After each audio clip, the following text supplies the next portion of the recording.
alcohol, la la la la la la. Just line 'em up and we will drink them all, la la la la la la. But my mother always said, if you want to drink all day, you best start in the morning, son, 'cause that's the Irish way. We don't get drunk, we get awesome, and every other mother will agree. We don't get drunk, we get awesome, so order up around for you and me. We don't get drunk, we get awesome, and every motherfucker must agree. We don't get drunk, we get awesome, so order up around for you and me, and you and me, and you and me. Let there be whiskey. Hey, everybody, welcome once again to Nerds with Alcohol. I am Russ. And I'm Chris. And this is episode 261, back in the virtual nerd basements. Ladies and gentlemen, welcome once again. I feel like I was just on here. What was that? I feel like I was just on here. Yeah, well, you're doing that Skyrim playthrough, Yep. and you really seem to be... Thanks, baby. Thanks.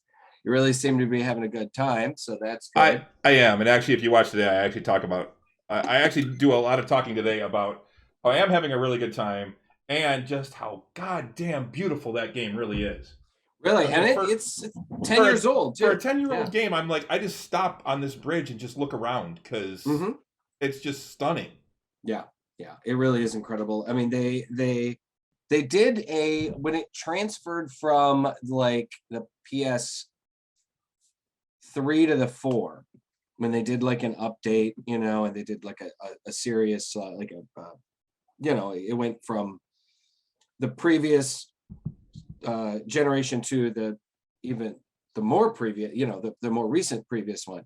They did a fairly substantial graphic update, but even originally it was a beautiful game. It was still the graphic update basically just kind of gave us a bit more detail to to everything, and just made everything a little crisper and finer. But now playing it on current systems and playing it on like they didn't get a true, I don't think it got a true like next gen update, but with the anniversary edition, but it did still, I mean, because the systems are so powerful, like the PS5 is so powerful, it's running it so fast. Dude, Chris, it loads immediately on my game. Like save games are like seconds. You know how it has during the save game or the loading screen, it's got like an image and it has like a couple of, like a hint or whatnot. Yeah. A tip or whatever. It loads so fast I can't even read them. It's like, it's ridiculous. I love it,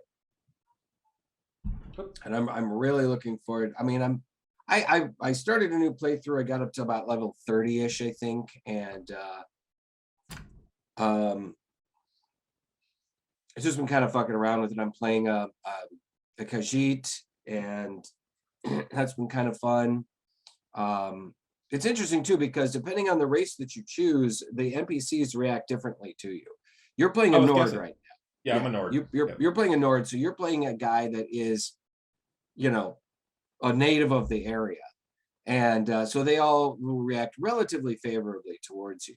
But playing like say if you play a gold like an elf, a high elf, a lot of the Nords will treat you like shit. I've gotten that the Nords pretty much just want all the elves dead. Well, at least they have a real hard time about the gold elves, the high elves. If you play like a dark elf or like a wood elf, because there's like 3 different ones, less so, because they know that they're also that they've also been like tamped down by the Empire, by the man, exactly. So, but like quite often playing a Khajiit, you get people, what do you want, cat? Shit like that. Like, okay. One of these days I think I'm going to play an orc just to see how that plays out, I actually, the first time I did play, because I did create a character and kind of go through most of the beginning, and then I stopped playing. I never even got to the first city. And I think I was playing a Red Guard. Okay. At that time. I have tried playing a Breton too.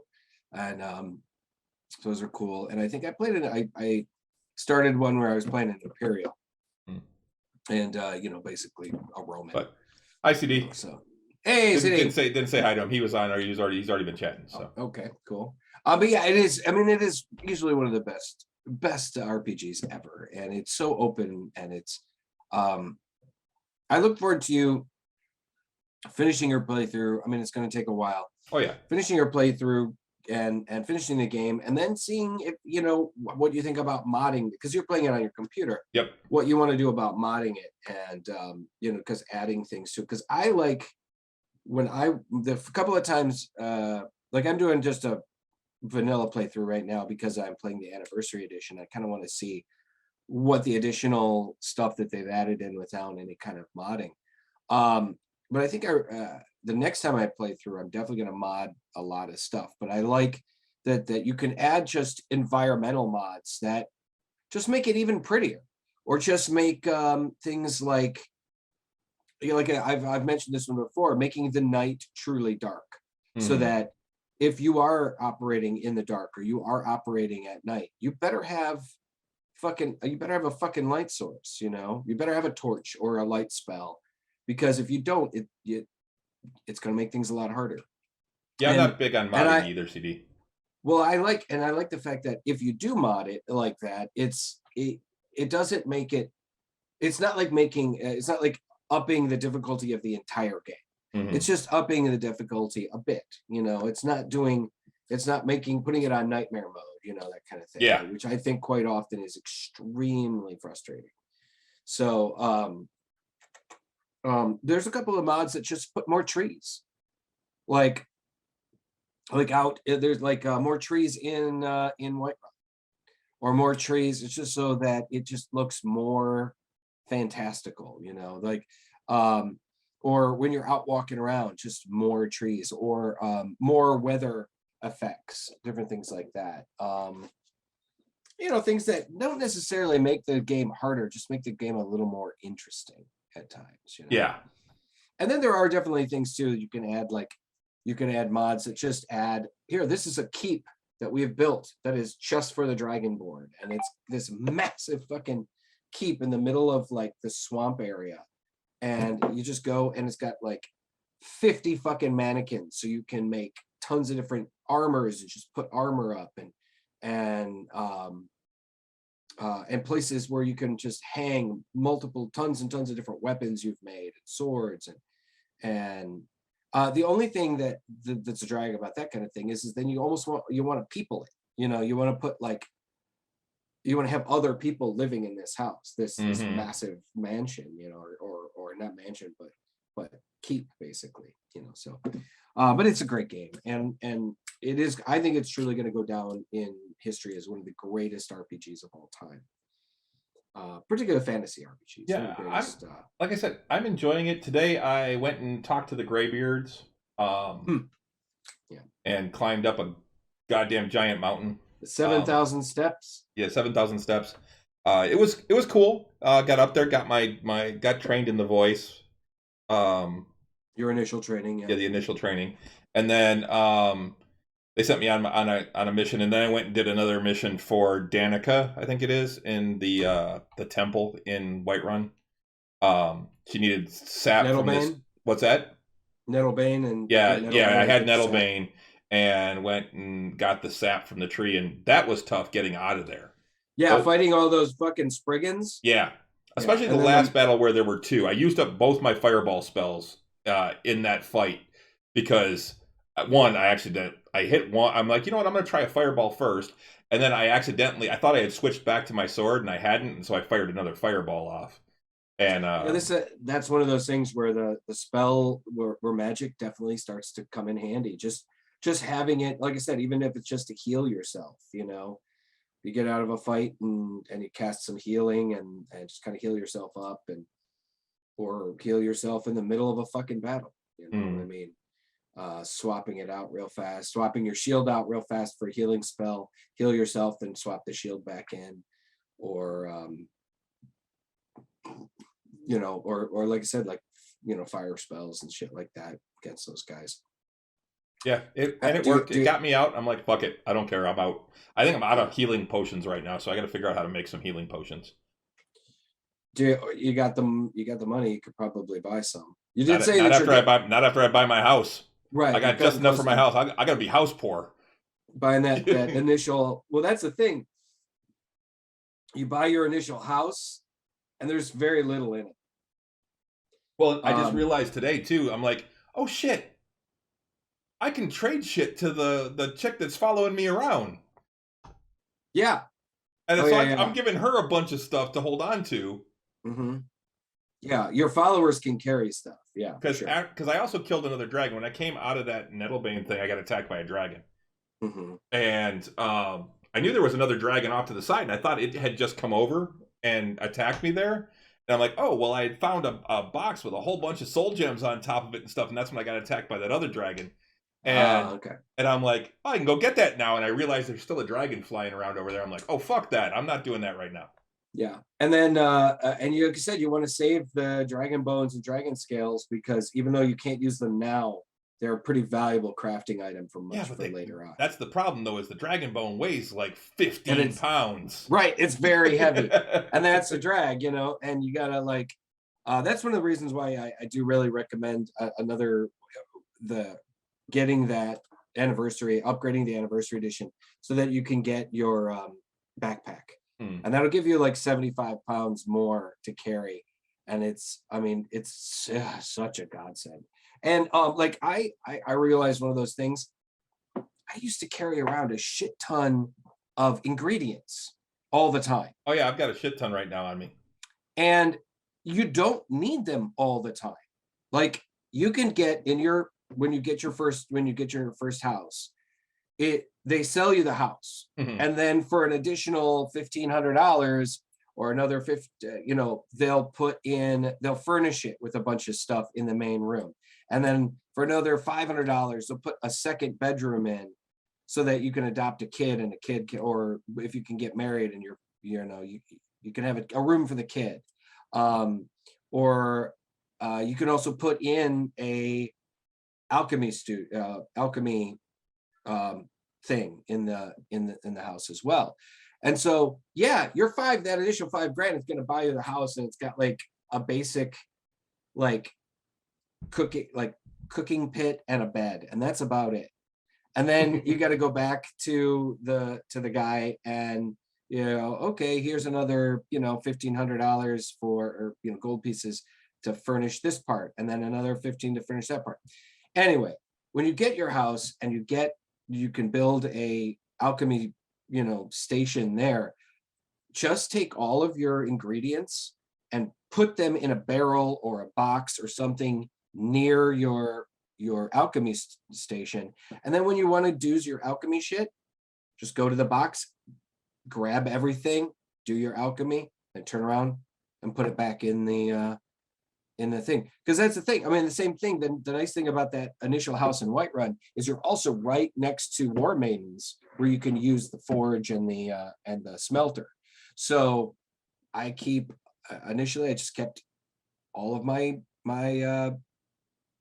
blacksmithing shit in the house too. Every time I would want to do blacksmith, just go. That's what I want to do. That's what I'm hoping to do, is keep all that shit in the house, so I don't have to worry about it. And then that'll keep it in the house, because that's the thing. If you keep it in the house, nobody will steal it either. If you put it in some random barrel somewhere and just go, I'll come back for it later, it might not be there when you come back. But if it's in the house, nobody will take it. Yeah. And so you can store any of your food items in there. You can. You might want to, you want to keep a hold of some food to have on you, like, the bowls of stew or soup or whatever that you make, because those are beneficial and you can eat those things and stuff. It's essentially, like a really good healing potion. Or you forget which barrel.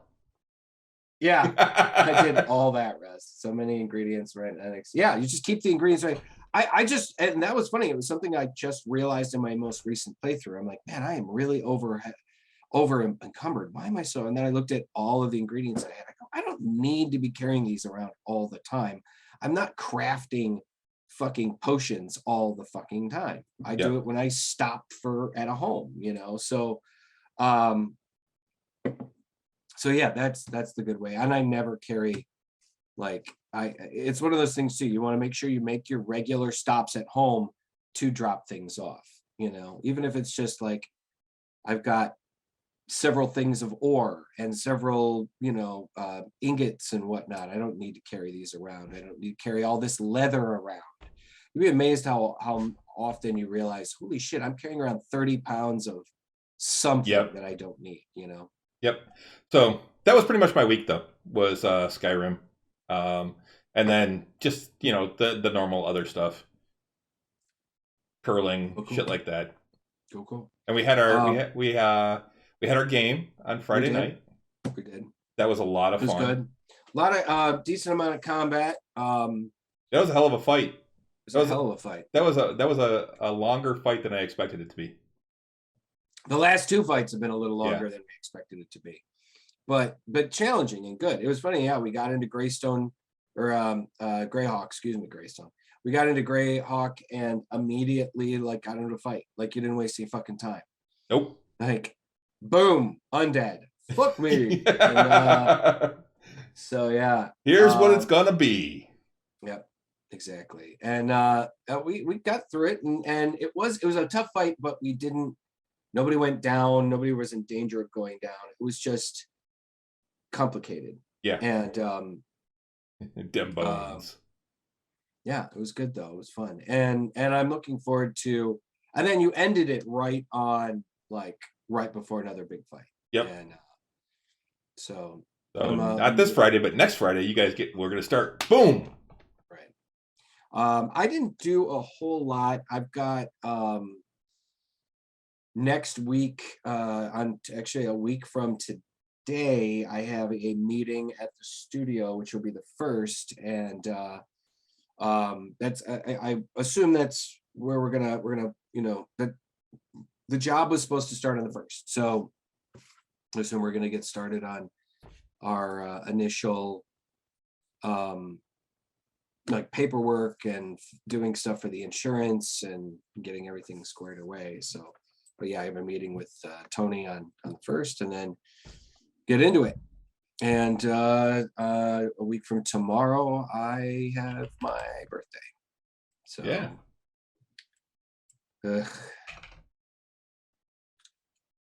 Big 4-8.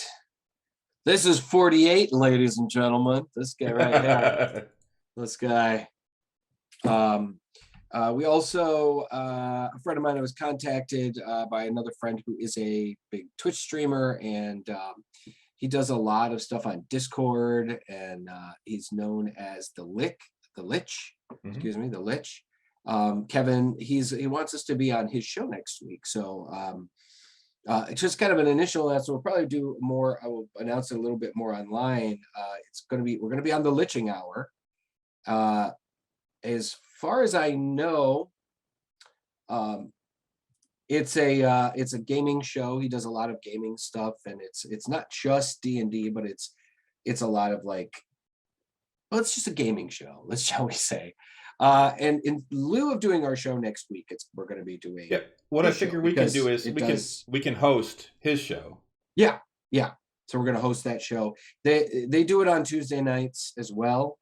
But I also feel like it's a good cross, pollination for us, good cross promotion, and Kevin's a great guy. I've done his makeup for his show a few times. He's wanted me to make him up as like a scary lichy guy, and he's a really cool dude. He has I know he has watched our show a few times. Unfortunately, because he's usually getting ready for his show, he can't, but he has chimed in over the years, and super cool dude. So I'm looking forward to that. We'll have more details on the Facebook page and stuff as they become clear, just like exactly what's going on. Like, he asked me, how do we do our streaming? I said, well, we Zoom, and he asked how we normally roll dice. Do we roll dice physically, and I said, well, I usually use the D&D Beyond dice rolling, software, but most everybody else does they roll physical dice, and he's like, okay, cool, whatever, we'll figure it out. And I said, we've used Roll20 in the past. We've done a lot of different things. We did Foundry for quite a while. He asked if we use Discord. I'm like, yes, we have used Discord and stuff like that. Mhm. So Yep. so we'll get more details with him. But yeah, and other than that, but yeah, I'd like to do his show and then have him on our show to yeah, oh yeah, for sure. At the very least, he could probably, because I think he's got like 650 followers and subscribers and stuff. So it'll be a lot harder for him to like shift nights for his show. But I would imagine at the very least he could maybe do the first like half hour or first hour of our show and then go do his, you know. Mhm. So we will definitely be working on that as well. So but yeah, he's an old school gamer. He's right around our age as well, and has been doing this for a very long fucking time. So other than that, just kind of getting, you know, just freezing my ass off. It's been so damn cold, and I don't want to go anywhere or do anything. It's not supposed to warm up anytime soon. We are actually in the heart of winter now. We are. Well, it is January 25th. So we're a third through winter. Yep. Because winter each month is roughly 3 months. Winter starts each season. Well, each month of winter does seem like 3 months. Each month was, yeah, exactly. Each season is 3 months. Winter, of course, starts. I think it's December 23rd.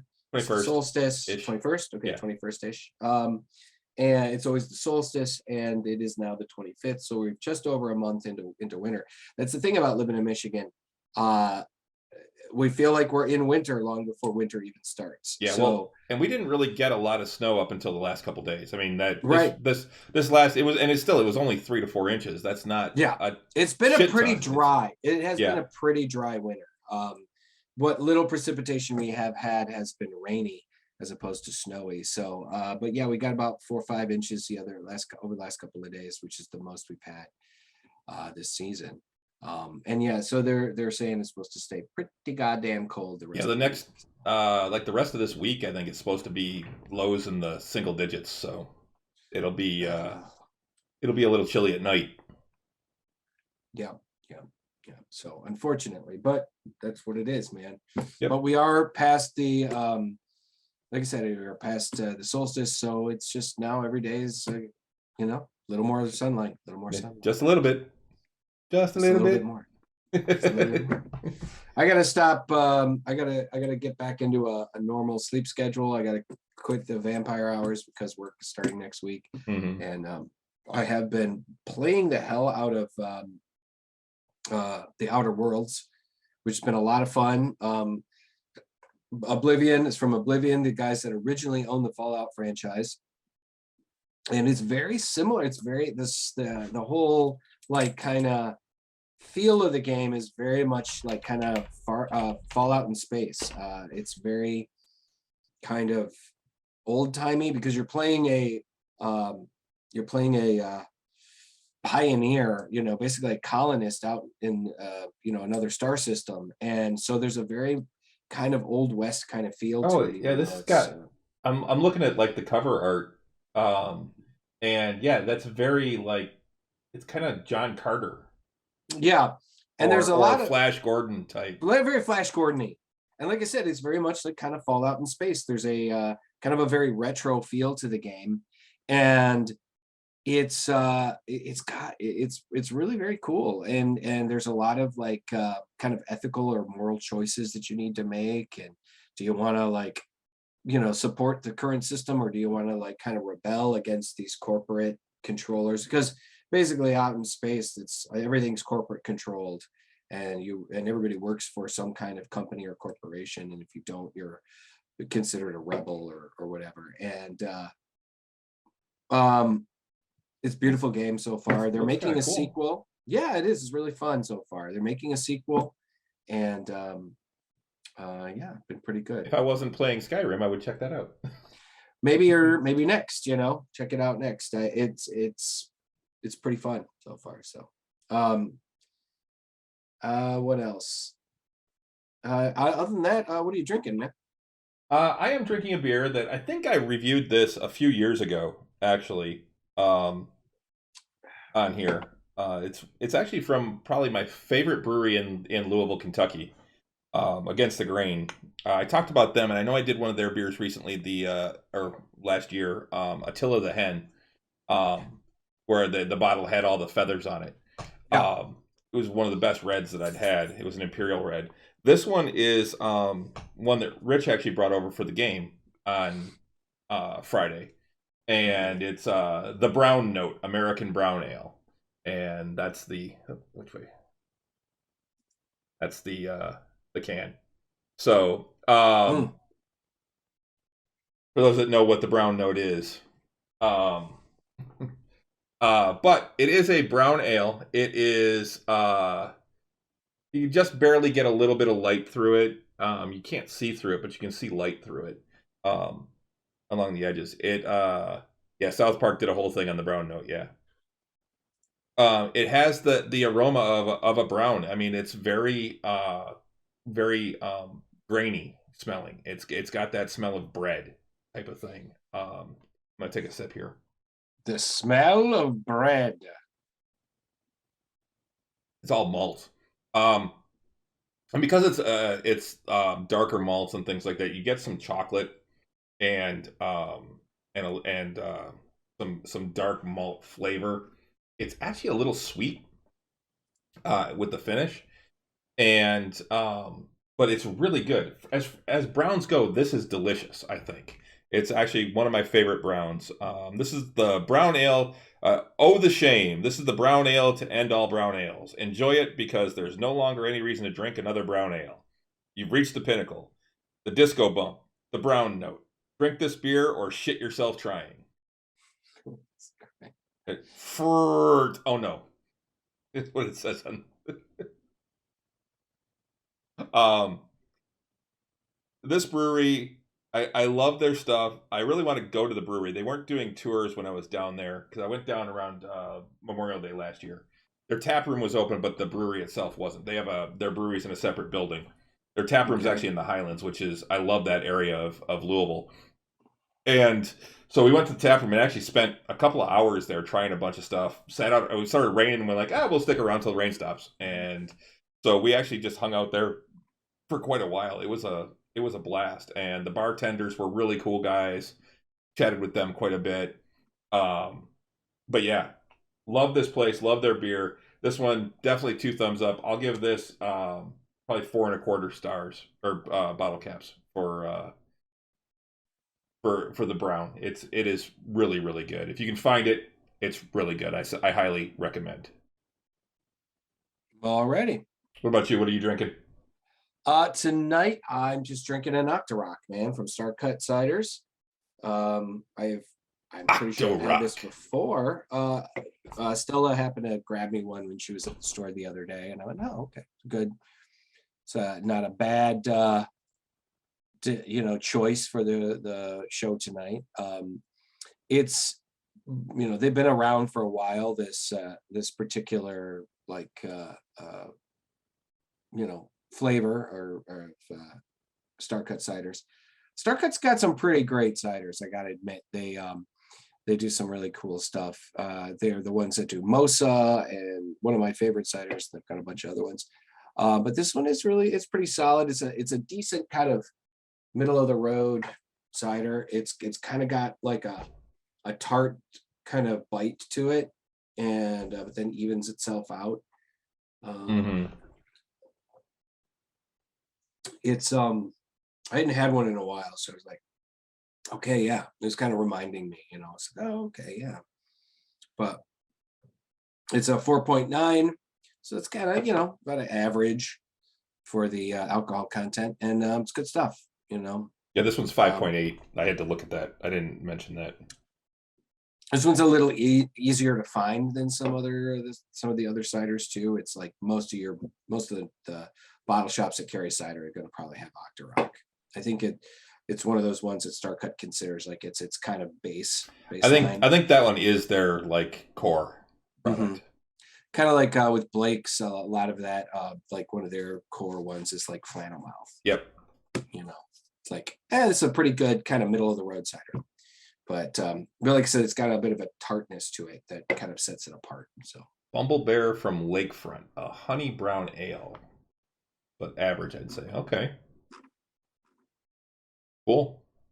Okay, we should check that one out. I'm sure that your I'm not familiar with that brewery, so I'll have to look them up. So don't bother with that one. Okay. One of the things we talked about this on the show Friday night, but we haven't had a chance to talk about it here, was there have been more celebrities that have passed away in the last in the like right after our show we found out about Thursday. Yeah. But yeah, Meatloaf and Louie Anderson. Both on the same day. Yeah. So I'm just wondering if it's really just, like Men in Black, they're just going home because they're done. They're like, we're out of here. We're just going home. Well, from Meatloaf, I believe it was COVID related. And I'm not entirely sure. I think it was COVID related. And Louie Anderson, cancer. Kind of a early on or quick onset, cancer kind of situation, from what I understand. It was sad. Louis, they were both, neither of them were young men, but they still had, Meatloaf was 74, so not a young man, of course, but he probably still had some time, for him there. And Louie Anderson was, I think, 68, something like that. Was he that old? Man, he got old. Yeah. Louis, of course, was famous being a pretty well-known comedian and actor. And he was 68. He was very much known for his animated shows that he had created, Life with Louie, which were based largely on his what he went through when he was growing up, being a child of 10. I would have to go and look. I remember seeing Louie Anderson on the Young Comedians show on HBO because I used to watch that all the time. Oh, sure. I was really into comedians. I saw him on there and I saw Bob Saget on there, and I think they may have been on the same show. It might have been. And I remember I loved Louie Anderson. I thought he was hilarious. Bob Saget, I couldn't stand. He was the only comedian in that entire show I didn't like. I just never got into his stand-up, and I actually didn't even really care for him as an actor. But Louie Anderson, I just remember because he was a big guy. And I just remember the first thing he did, he came out and he grabbed the mic off the stand and says, "Here, let me move this so you can see me." And I'm like, right from that, I was laughing.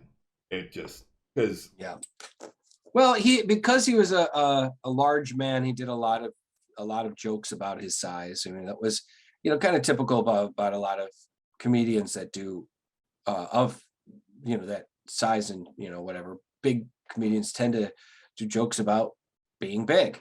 And but I like the fact that wasn't his entire act. He did talk about his mother, and he talked about growing up, like I said, being the one of 10 children. And he also got a lot of attention over the last couple of years of being on that show Baskets. And I believe he got Emmy nominated for playing the mother figure. Actually, he played I just looked him up to see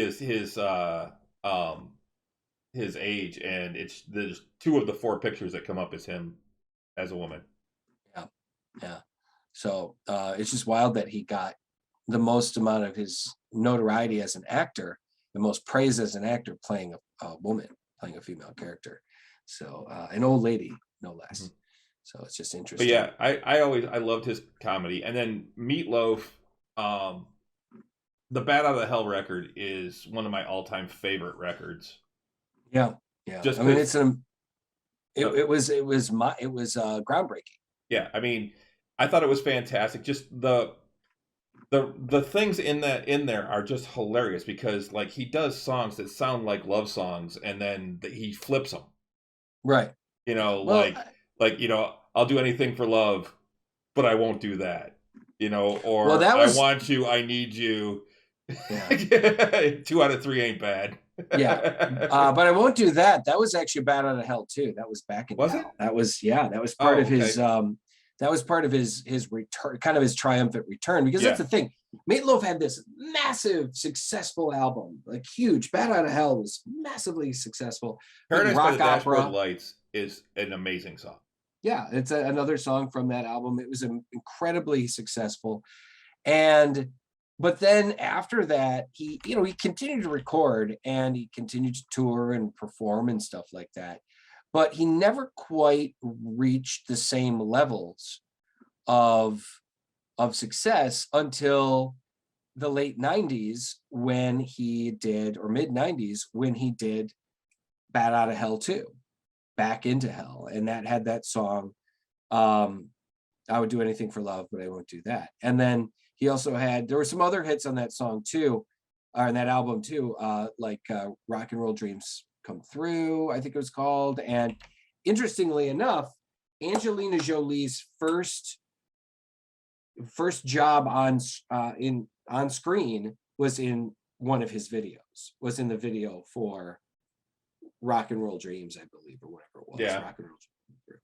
And yeah, she's like a young teenager in the film, in the video. And but yeah, him and his Michael Kamen was his partner, his writing partner, and they created these rock operas that were extremely popular and just really wonderful. And then of course, he was also Eddie in Rocky Horror Picture Show. Yep. He'd also acted. He'd done a bunch of other things. Yeah, it came over out the in years too. 93. 93. Yeah, Bat Out of Hell 2, back into Hell. I thought it was right around when I graduated. It's right after I graduated high school. So, but yeah, he had a very memorable role in Fight Club. He was known for he has been an actor and has acted in a bunch of different things. Jack Black praised him recently because he played his father in The Pick of Destiny, and he asked him to play his father in Pick of Destiny, which was really appropriate, I felt. Yeah. And yeah, so he was in a movie called well, it's a number of different things, but it was called oh man, it was a movie that that Sam Jackson did. God damn it, I always click the wrong fucking thing. I actually own it because I was like, I'd seen it and I went, this is a fucking great movie. And Sam Jackson comes up, first thing that comes up when you put in SAM, crazy. Where he played like this kind of crazy, like villain, like organized crime villain guy. And it was just this really, he called himself the Lizard. And it was just this really out of the ordinary, weird character. And I could go in the other room and grab it, but I don't want to do that. It's like, I know I have this film. Because I think the movie was kind of it went to direct to DVD kind of thing, and I think they changed the name a couple of times. And I'm gonna Patreon. What do I miss name? Refresh. Pulp Fist, A New Age.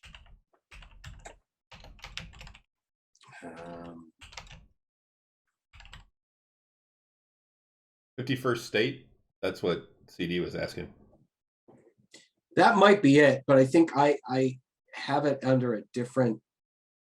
It was like I said, Samuel Jackson was the star.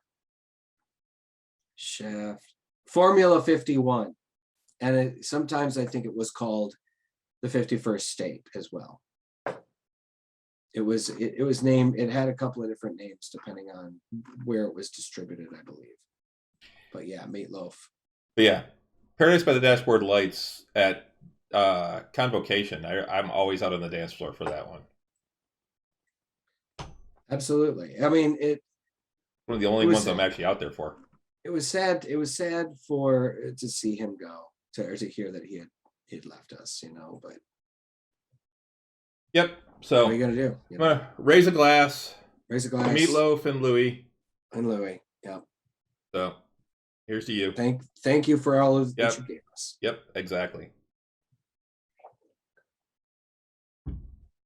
Okay. But my DuckDuckGo game is fast. What? CD said that, but my DuckDuckGo game is fast. I'm guessing it's a reference to the movie. Possibly. It's been a while since I've seen it. So what do you want to start with? Well, I think I want to start with a couple of quick things, some quick hits that came out from the comic book industry last week.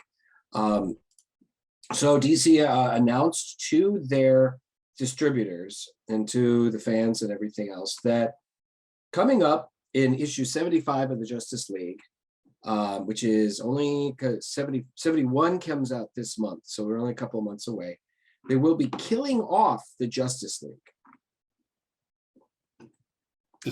9 out of the 10 members of the Justice League, current members, are going to die in April. And be brought back in May.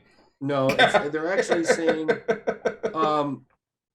it's in response to the 30th anniversary of or the 25th anniversary, the 30th anniversary of the death of Superman, which happened in 93.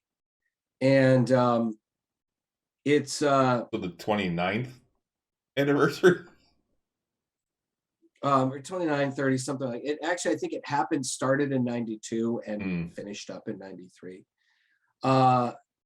So there it's going to be, like I said, like a 30-year anniversary kind of thing.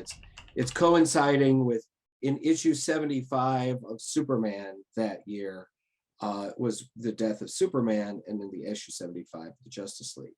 Now they've said that December 92 to October 93. Okay.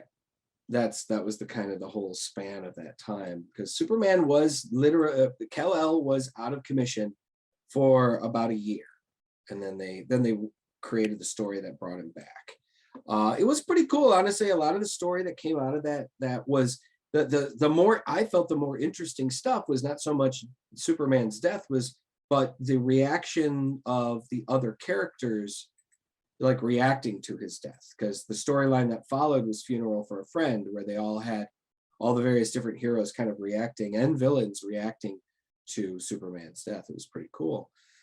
Superman, Batman, Wonder Woman, and the rest of the Justice League are going to die in April with no return in sight. Death of Justice League in Justice League 75 will mark 30 years since the death of Superman. DC has been teasing what has looked like the death of Superman again as part of a celebration of the 30th anniversary of the original Death of Superman story. As it turns out, DC is going even bigger this time, killing the core roster of the Justice League, including Batman, Superman, Wonder Woman, and more, in a story that will end the current Justice League title with April 19th, Justice League 75. Justice League number 75 from writer Josh Williamson and artist Rafa Sandoval will pit Superman, Batman, Wonder Woman, Jon Stewart, Green Lantern, Martian Manhunter, Hawkgirl, Aquaman, Green Arrow, Black Canary, and Zatanna against a foe known as the Dark Army. And only one member of the League will return to tell the tale. Now, my bet is that it will be Black Adam. Black Adam has been a member of the Justice League for a while, and his movie is coming out this summer. They've also been working really hard to make him a lot more of a heroic character as opposed to an anti-hero or a recovering villain. My guess is that he will come back to tell the tale of the death of these characters.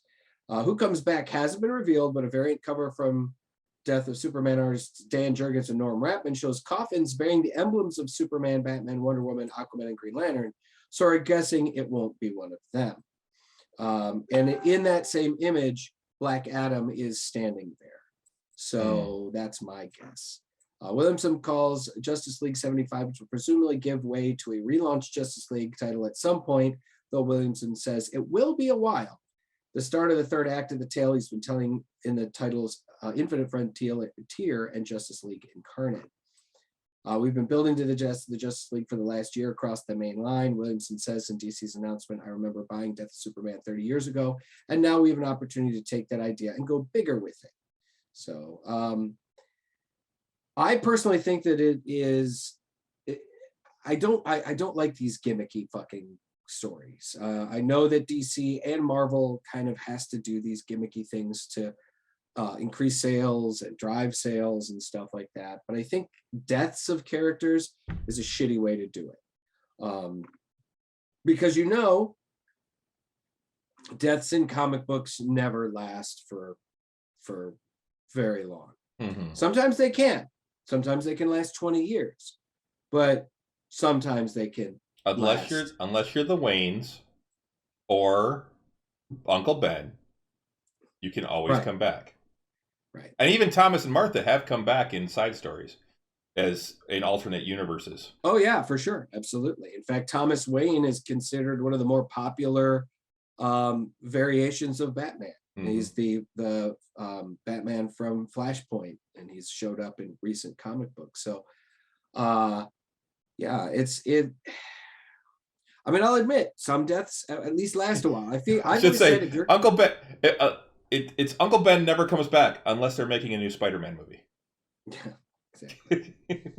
Like I said, I've always felt that if you are going to kill off a character, then the character needs to be dead for minimum 5 years. That's the only way I feel satisfied that you took that and didn't just use it as a gimmick, like, oh yeah, he's dead, but we're gonna bring him back 3 months later, or 6 months later, a year later. Like Colossus, when he died, they waited a good 5 years before they brought Colossus back. I mean, Barry Allen was dead for over 20 years before they brought him back. So, the second Flash. So, so when they finally did bring him back, I was like, okay, all right, no, I'm okay with that. When Hal Jordan passed away, it was a while before they brought him back, and even when they did, they didn't bring him back exactly. I mean, he was the host of the Spectre for a while before he came back as an actual Green Lantern. So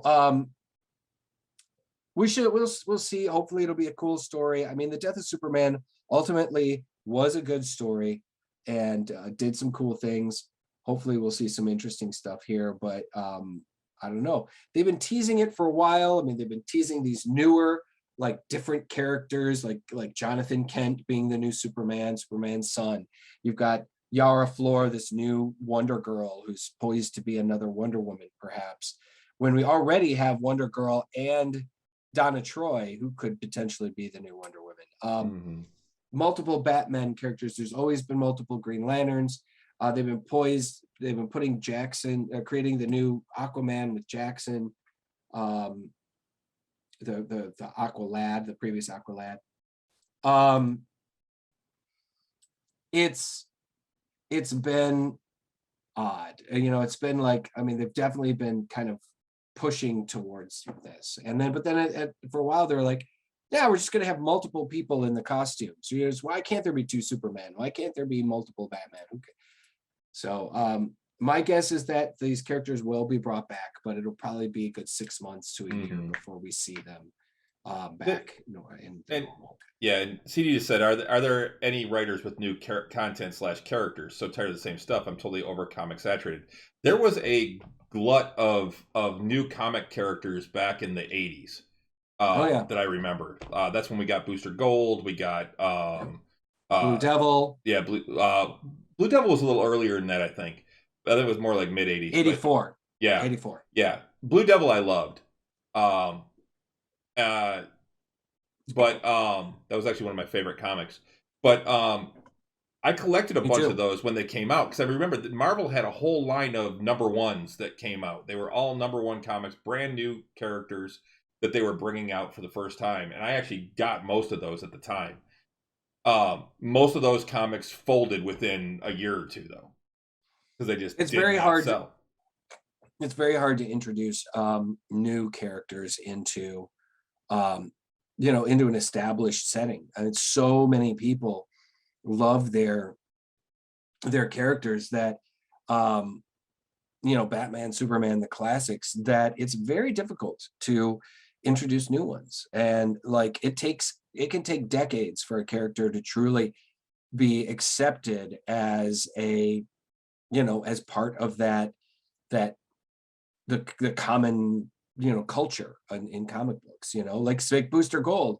Booster Gold has been around since the mid 80s, and he's been on the cartoons. He's been in he's had his own comic books. He's been in multiple iterations of the Justice League. He's done a lot, and yet he's still considered a kind of second tier character. And he's a fan favorite. People, there's a lot of people, and particularly my generation, that have a very soft spot for Booster Gold. I think Firestorm came out of that time period too. Firestorm was created right before the Crisis. Okay. There was a big influx of new characters. I remember him coming out too. Mm-hmm. There are a bunch of new characters that were created right before the Crisis on Infinite Earths, and then the crisis happened, and then there was a kind of a fine tuning of that. And yeah, in fact, Firestorm was one of the first new characters to be introduced in the cartoon too. He was in the old Justice League Super Friends cartoon. He was a newer character, and personally, I always liked Firestorm. He was great. He was a teen character too. It was an interesting concept that it's two people combined to make Firestorm. Mm-hmm. Yeah, it was great.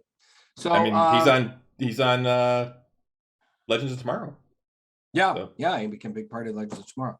The second one actually, because the original, because the original one was on the Flash.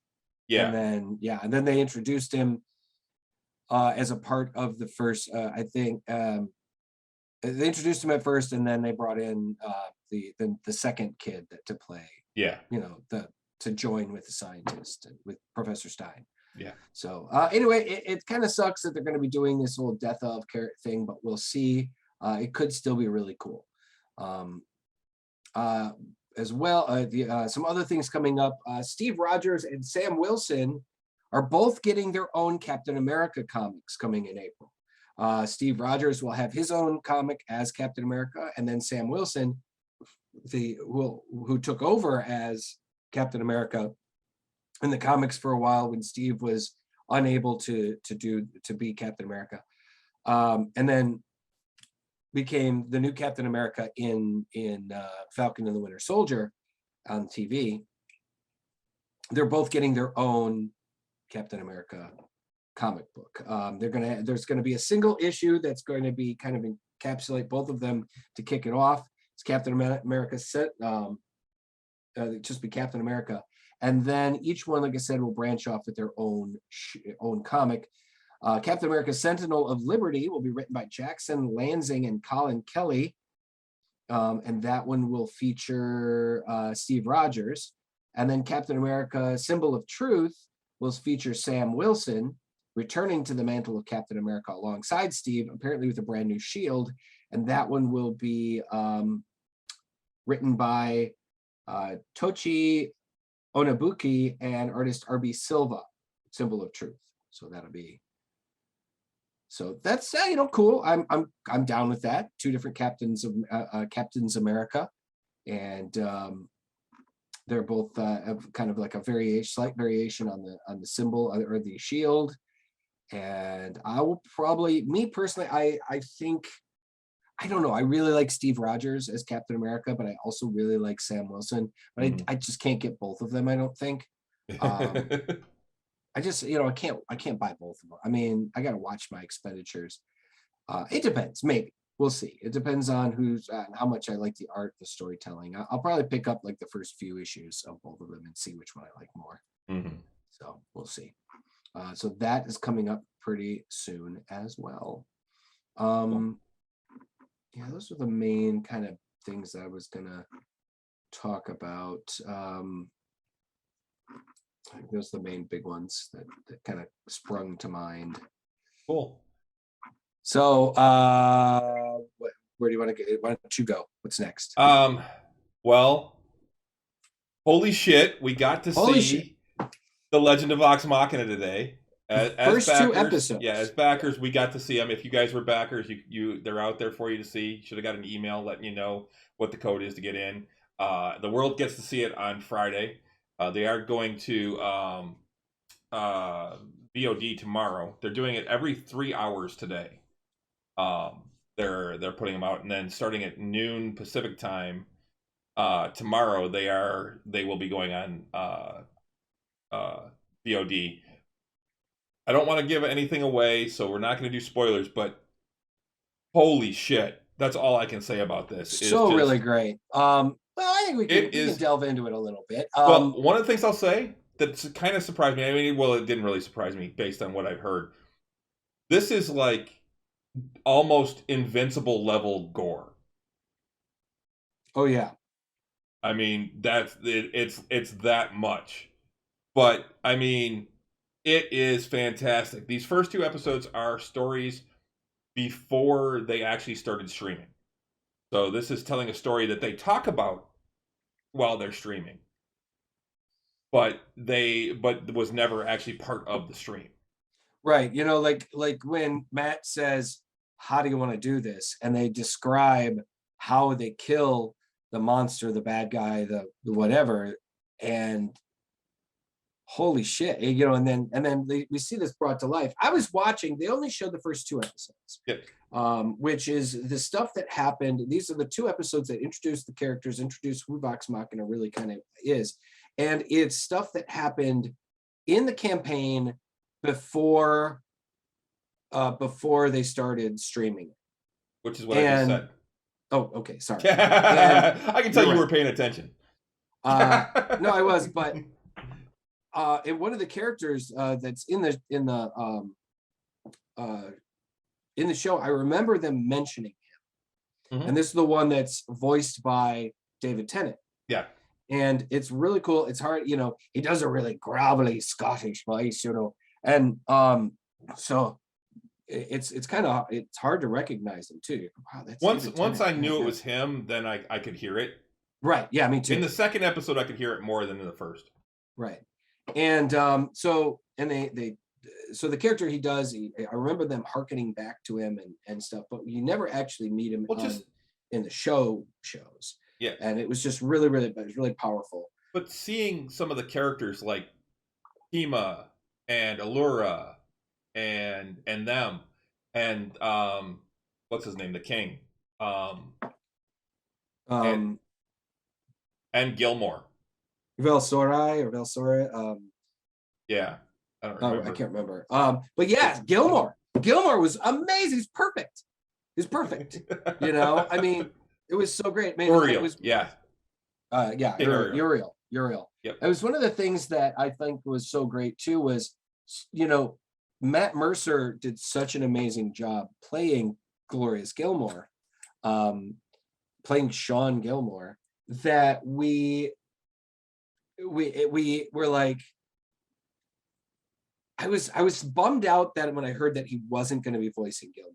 You know, he voices a bunch of other side characters. And I was upset about that too. Yeah, he voices the villain, the main villain of the next big story arc, the Briarwoods, and but yeah, I mean, the way he played Gilmore was so great. But then in the video that they recently released, where they brought up the people that would be doing guest voices, I was like, they made a point of showing the guy who's going to be playing Sean Gilmore, and they were all extremely happy with the way he voiced Gilmore, and it was great. He was great. The way he flirted with Vax, and it was just fucking perfect. And I mean, there was a lot of heart. There's a scene. Again, we don't want to get into too many spoilers yet, because the show has not premiered yet. It premieres on Friday, I believe, right? Friday. Yeah, Friday.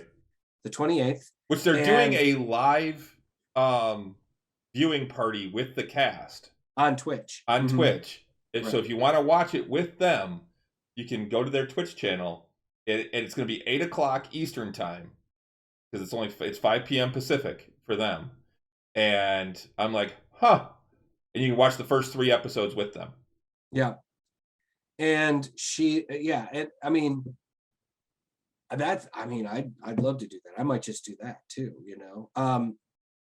But I mean, there was a lot of heart too, because they did a great job really expressing the fact that, I mean, on the show we see there's a lot of dick jokes and a lot of, you know, just, you know, puerile humor. Mm-hmm. I mean, it's good, it's funny. I mean, we love it, but at the same time, it's, you know, it's they're a bunch of fucking teenagers sometimes.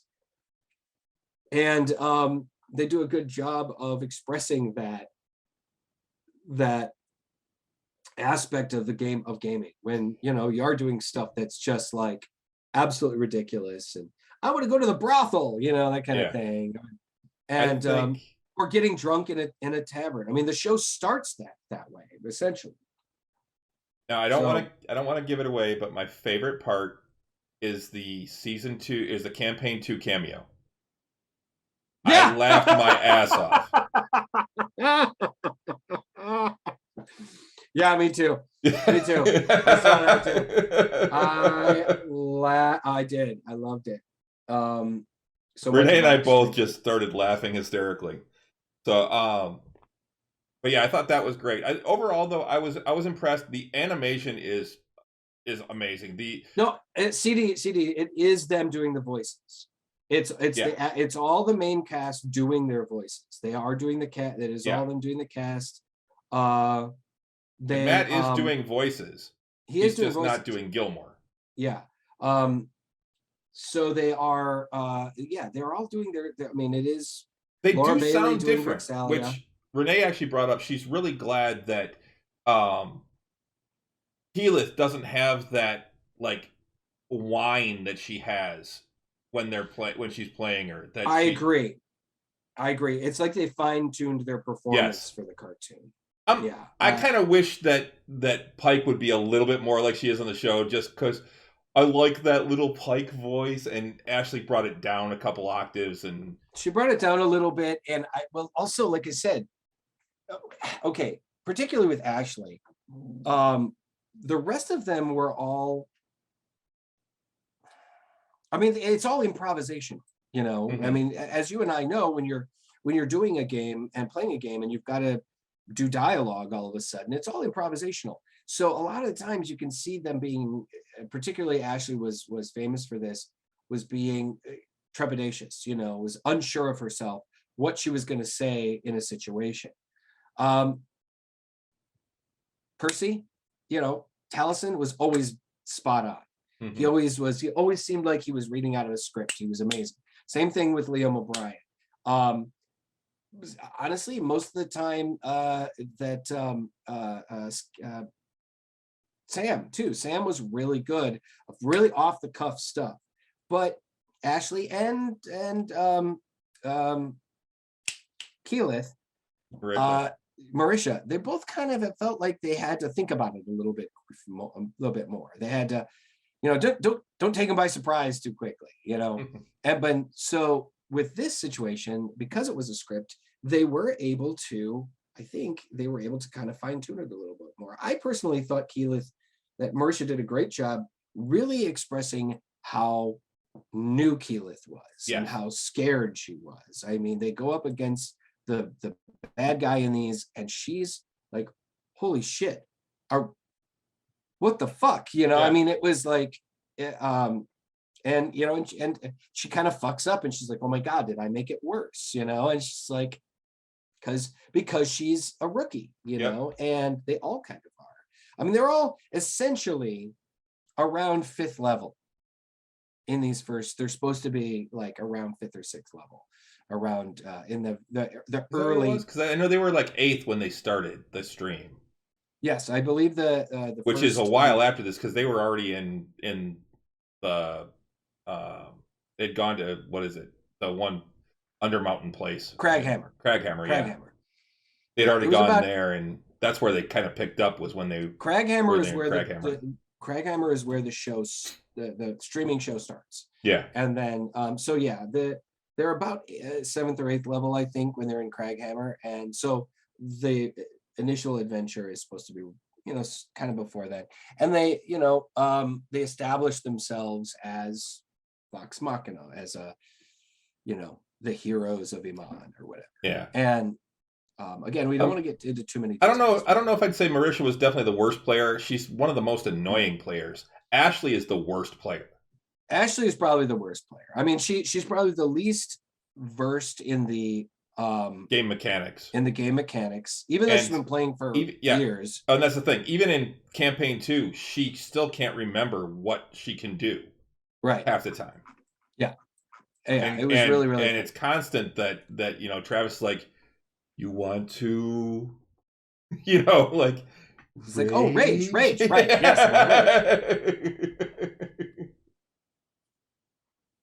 And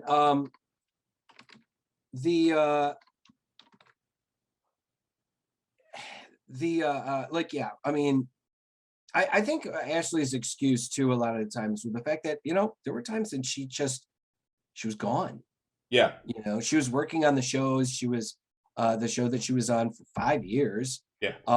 She was, so she could only play periodically. She could play on the breaks between, she could play, you know, when she could. She, what else? You know, there was, she was a busy person. So she wasn't as well kind of, you know, versed on the whole thing. And correct, CD, there's no Orion in the series. They Yeah, which that bothers me, honestly. I mean, yeah, Orion is not in the series, and his character Tiberius was part of the early adventures. Mm-hmm. He was in the home game, and he was part of the first 20. But I can understand them not bringing him back. I mean, sure. It's just for continuity's sake. I mean, he's even in the Critical Role comic book. They include him in the Origins comic book. Right, so, but I have a feeling they didn't want to bring him back to voice him. Yeah, for sure. Yeah. Yeah. So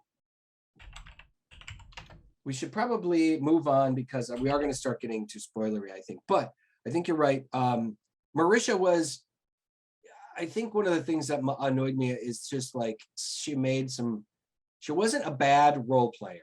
And she knew the rules fairly well, particularly as she got into the second campaign.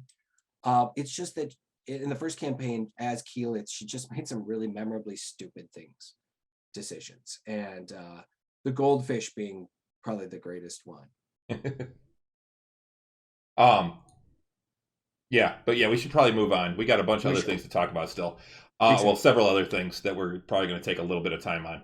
But check out on Friday the show premieres. You have Prime. If you've got Prime, I don't know if they're releasing the entire season all at once. I think it's more like 3 episodes. And then they're going to do. Then they're doing, I think, 2 episodes every week, or 3 episodes every week for like 4 or 5 weeks. I think that's what it is. They're doing. It's 3 episodes for 4 weeks. I think. It's 12 episodes in total, 3 episodes per week. So. That's good. I'm okay with that. You know, it's almost, you know, about an hour of Vox Machina goodness every week, and then hopefully they'll release a DVD because I will buy the fuck out of a DVD. Yeah. So, along with what you were talking about with DC and doing new things, they've been talking about a Batgirl movie for years, and we finally got a first look at the costume and the actress playing Batgirl. Looks fantastic. Yeah, it's a very traditional costume. Mm-hmm. Mm-hmm. I like it. I think there's going to be people complaining because of the actress they selected. Was an actress of color, correct? Yes, Leslie Grace. Yeah. I looked her up. She's actually a singer too. And I didn't know who she was, but I guess she's Dominican. Or her parents were Dominican. She's actually born in the States, but and she's won like some Latin Grammy or something like that. But I think she looks fantastic as Batgirl. It's the purple suit with the short yellow cape, the gold bat on the front. I think looks spectacular. And I guess Batgirl's also going to make an appearance in Titans next season. Which I have to finish. I have to finish season 3 of Titans. But in the article they talk about that. They also said that there's rumors that Brendan Fraser is playing the villain in the Batgirl movie. Yeah, he's playing Firefly. Yeah. Yeah. Which I'm here for. I love Brendan Fraser. He's so great. I like this costume too. This Batgirl costume. I think it's very similar to one of the costume that they had established a couple of years ago. It was meant to look more like she's wearing like motorcycle leathers as opposed to like a leotard or like a gymnast suit. And so it's supposed to be flexible enough that she can still fight in it and be acrobatic, but not restrictive. But still give her some protection. and still give her some protection. Exactly. And since she's known for I'm riding a motorcycle, it's good that it makes sense she's in biker leathers. exactly. I'm here for it. I think it looks great. I think it looks fantastic. And yeah, I mean, people are just going to have to get over some of these preconceived notions that they have about races of certain characters. Now, I haven't heard anything yet, but I have a feeling that we're going to hear some people complaining. Yeah, well, there hasn't been of late. There hasn't been as many. I mean, I remember the last time people made a really big stink about one was when like Idris Elba was cast in the Thor movies, and people were like, "But he's playing Heimdall, and Heimdall's a white, he's Viking. a white Viking god. How can he be? How can we have black characters?" I'm like, "Oh my god, really? That's the hill you want to die on?" I mean, I could get it. I get it when people would make a complaint about Clark Kent or Peter Parker being played by a black guy or a Hispanic guy. I mean, these are characters that were, when they were created, they were white, and they've been white for 80 years, 60 years, 90 years, whatever it's been. I can understand just that idea, like why.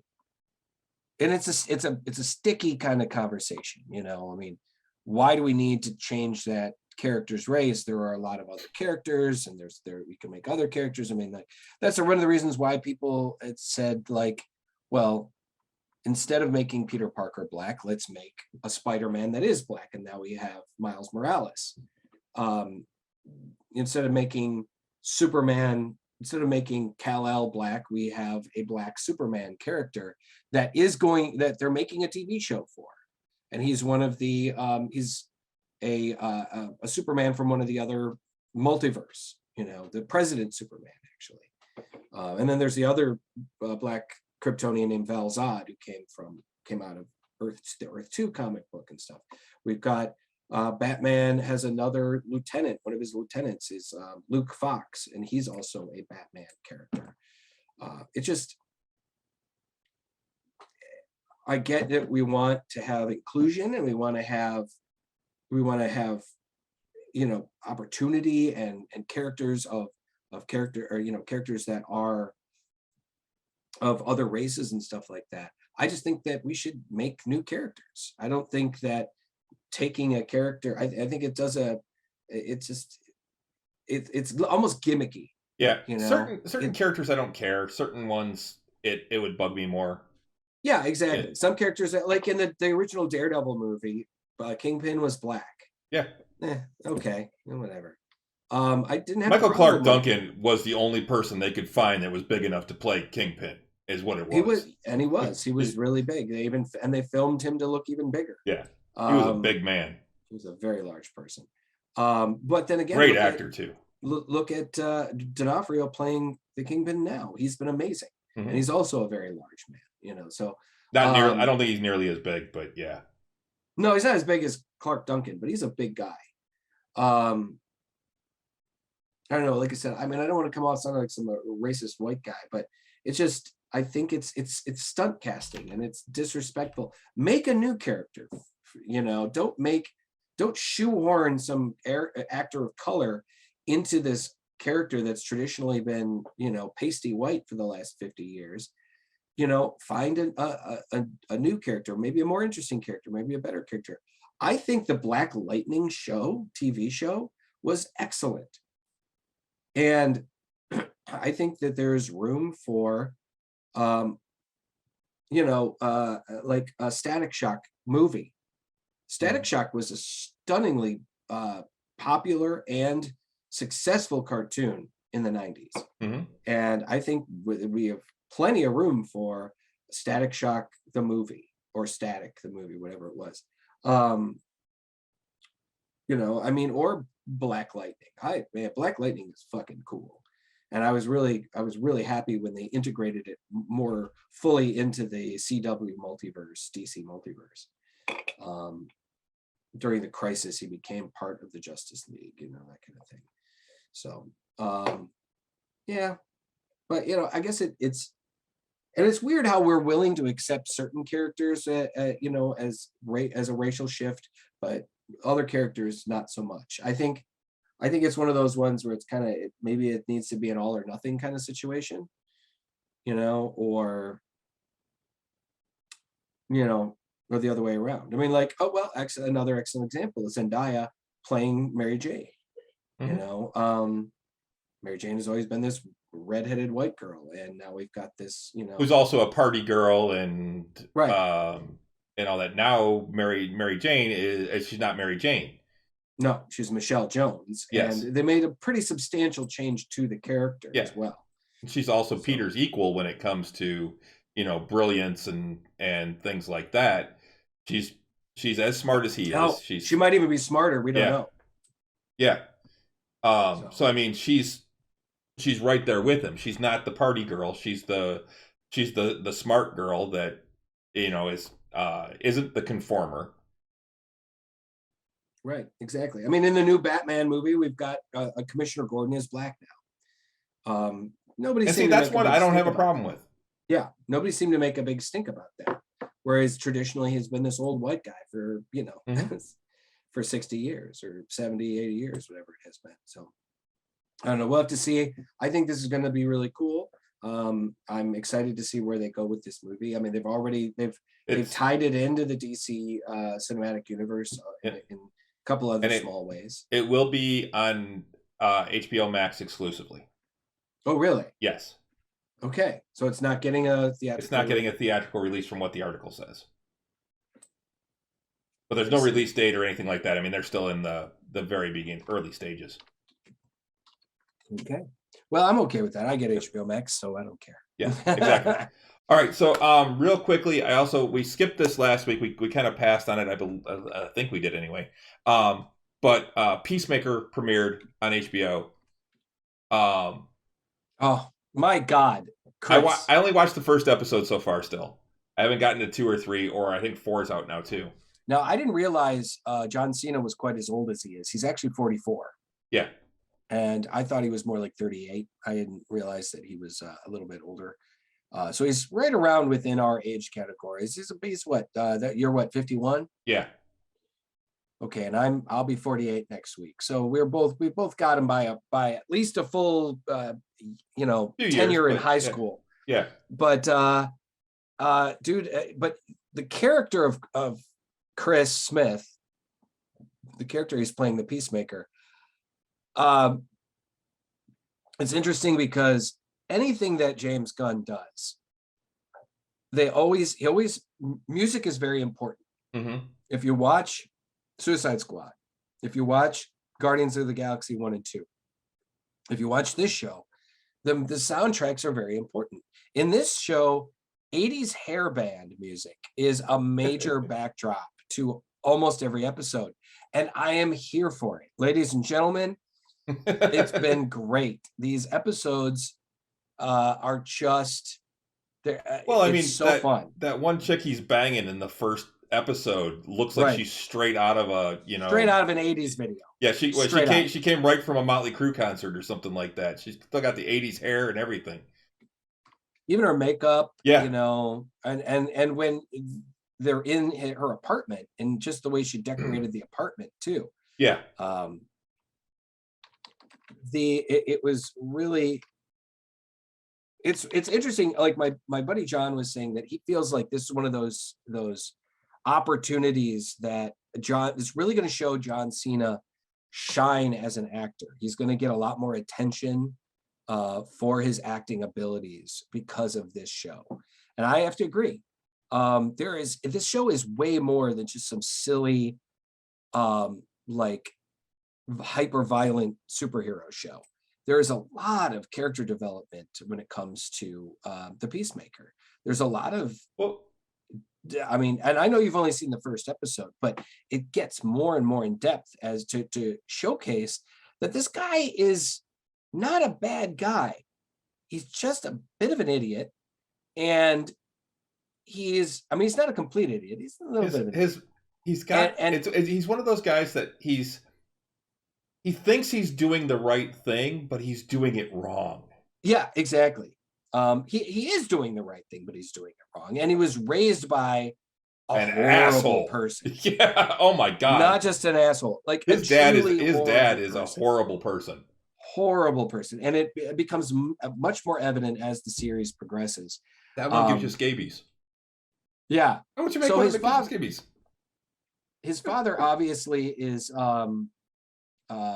some kind of super scientist or a retired villain or something that makes his Peacemaker helmets, and they have some the Peacemaker, his helmets that he wears are not just some goofy looking helmet. Apparently they have different abilities and different technological abilities. And at one point he goes to visit his father and check in with his father because he loves his dad. Yeah. He loves his dad. But his dad is a racist SOB. And he thinks he's a super patriot. Yeah, and who thinks he's a super patriot. And you think at first you think, okay, maybe he's just one of these like redneck, Trump loving, assholes. And it goes a lot deeper than that. He's way more. And like I said, I don't want to go too far beyond the first episode, but we do get to also meet some fun. There is some really fun stuff. We meet his support staff, because Peacemaker this is right out of the movie, right after. We actually get an explanation on how he survived Suicide Squad too, because in Suicide Squad it looked like he died.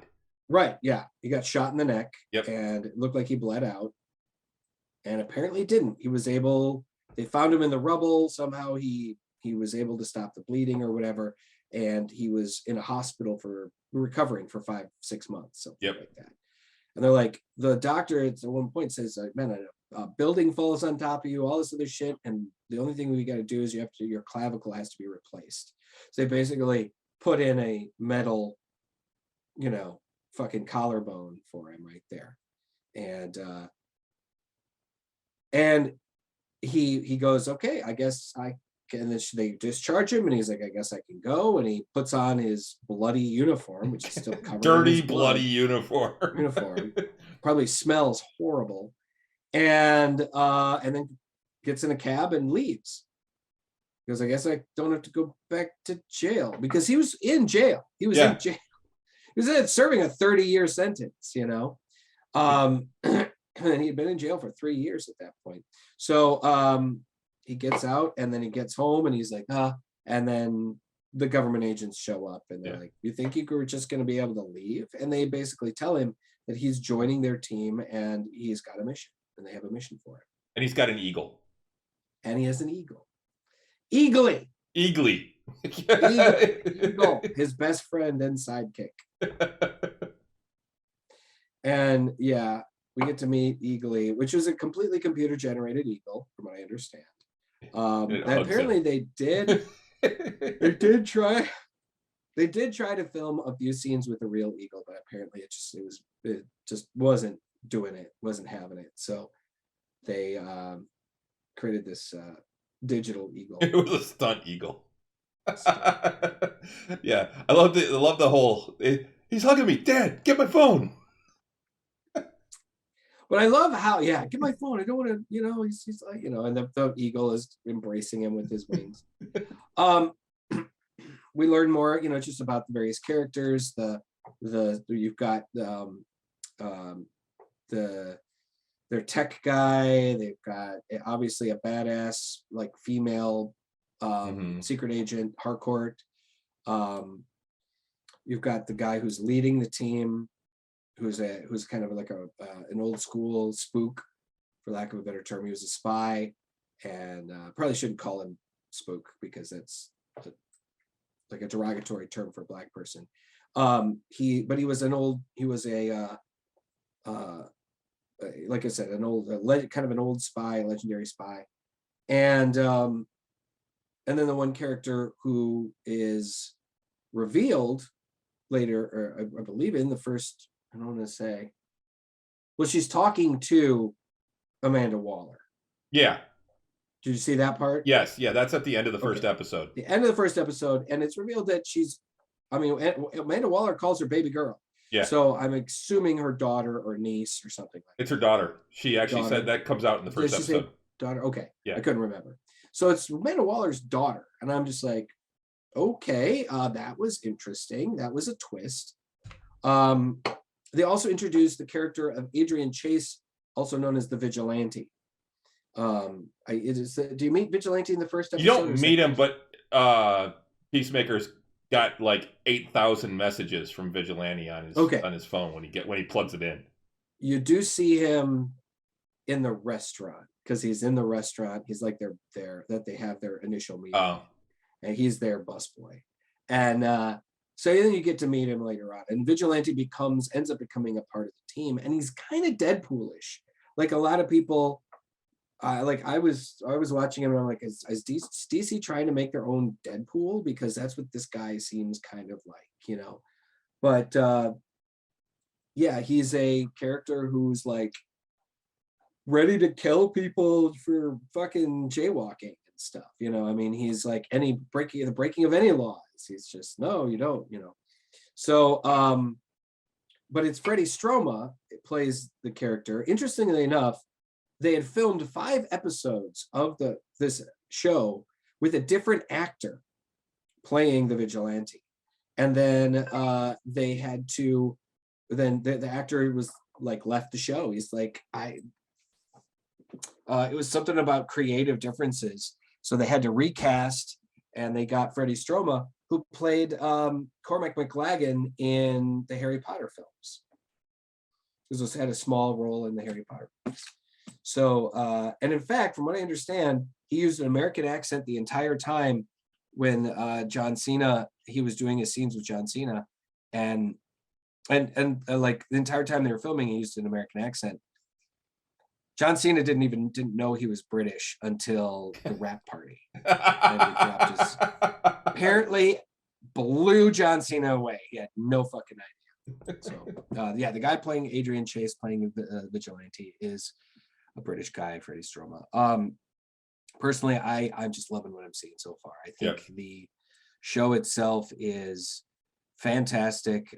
Yeah, I mean, like, and it's like I said, it shows that the character of Peacemaker, he's, like I said, he's not a bad guy. He was just raised badly, and he has got these very kind of dumb kind of ideas about things. Like an excellent example, he calls the waitress over when they're at the restaurant. Sweet Cheeks. Calls her Sweet Cheeks. Hey, Sweet Cheeks, come on, I take my order. And so she, and to her credit, comes over and smiles and takes his order, and they're all cringing. Everybody at the table is cringing, and they're all like, "You can't say that. You called her Sweet Cheeks. What's the matter with you?" And he's just like, "What? She's got dimples. She's got really sweet nice cheeks. cheeks. They're really nice cheeks. They're sweet. They're sweet." And they're like, "Sweet Cheeks refers to her butt." And he's like, "What? What are you talking about?" You know, and he's like, "No, I mean, if I had meant that, I would have said nice ass or something like that." And he's like, "No, I mean," he's like, and then he basically says things that he reminds me of a guy that is in his mid to late 40s, that a person like in our generation that's having a tough time being more woke, so to speak. You know, somebody who has a really tough time using they, them pronouns, and is having a rough time with the whole idea of trans people using, you know, the bathroom that they associate with, or gay marriage, or, you know, basically people who just like a guy that accepts it but is still having a tough time adapting to it, you know. Mm-hmm. And so that's kind of what he reminds me of a little bit. Somebody that's a little too like old-fashioned, but in that like late 80s way, the kind of guy that would make like a racial joke, or a like a dumb blonde joke or something, and think, it's no big deal, we're all just laughing, we're just having fun, not thinking he might be insulting the person next to it, you know. And because he's just, well, it's just a joke, we're just having fun, right? No, man, You just insulted that person over there. Oh, I'm sorry. And I mean, and at the same time, the person that would probably apologize for it, but still just doesn't get it, you know? And he doesn't get it, and that's the thing. that's right. He doesn't quite get it. But it seems to me he's getting it. I think he's going to slowly get it as the show progresses, you know, like when he goes in and he in the first episode and he hits on Harcourt in the bar. And he's just like, look, I've been in prison for 3 years. I haven't, you know, I'm just thinking, you know, maybe just, you know, waist up or waist down. No, it's got to be from neck down. I gotta touch your boobs. You know, and he's trying to get her into bed. And she's just like, dude, I don't. And she just gets done kicking the shit out of 3 guys trying to hit on her. She insulted the one guy, and then the other guy comes over. What did you say to my buddy? And she literally kicks the shit out of him. And then and that's what I think Peacemaker kind of, and then she's like, man, I just want to be left the fuck alone. Mm-hmm. And Peacemaker starts to kind of get it. But then 5 minutes later, hits on the 80s rocker chick and she takes him back to her apartment. Well, you know, they start in the bathroom. Yeah. What's also really funny is seeing John Cena just walking around in them tighty whities, man. Yeah, fucking hilarious. Well, you see his ass a lot in the first episode too. Grown ass man walking around in tighty whities, man. It's really good. Well, we should probably move on. Yeah, we're at about an hour and a half, and we still got Boba Fett episode 4 to talk about. Yes. Why don't you start on that one? Yeah, I just watched it again today. So we basically start off with Boba in the Bacta tank again. Yeah. And then we go to a whole lot of flashback. And it's basically after he's found the Tusken Raiders dead, it's him wandering the Dune Seas, heading off, and I'm guessing it takes him like another, year and a half to get to Jabba's palace because he's on a bantha and those things. I mean, I figured that those bikers had like, at least 6 months for him to go to Mos Espa and come back. Mm-hmm. Because he was on a bantha, because they don't move fast. Those things do not move fast. My guess is that they just keep moving though. Yeah. Maybe they don't stop until you tell them to. Maybe. But yeah, that they were elephants, right? Yeah. And so they he takes his bantha. After he takes care of the Tusken Raiders in the last episode, he takes his bantha and he's wandering the desert. And he actually heads to Jabba's palace. And the reason he's there is because that's where his ship is. Right. And because he left it there when he wound up in the Sarlacc pit. Right. So he scouts it out, sees that there's a ton of guards.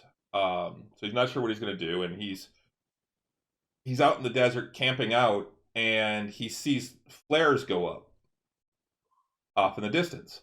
And this is a throwback to Mandalorian, where Fennec Shan is trying to take out Din Djarin, and they're out in the desert fighting, and it's where she actually gets shot and left for dead.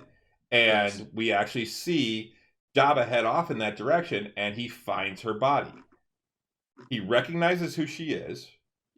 Because of her reputation, I'm guessing. Right. Throws her on the back of the bantha and takes her to what's basically a ripper dock on the outskirts of Mos Eisley. It really is. It goes very cyberpunk when we get in there. This is very a ripper dock's place. Dude's putting cybernetics on people, and he basically pays the guy to save her life. And he does. And he does that whole thing with her stomach, which is all mechanical now. And he does and even the music goes techno at that point. It went very techno. It was a little weird. And it went very cyberpunk. That whole scene was very cyberpunk.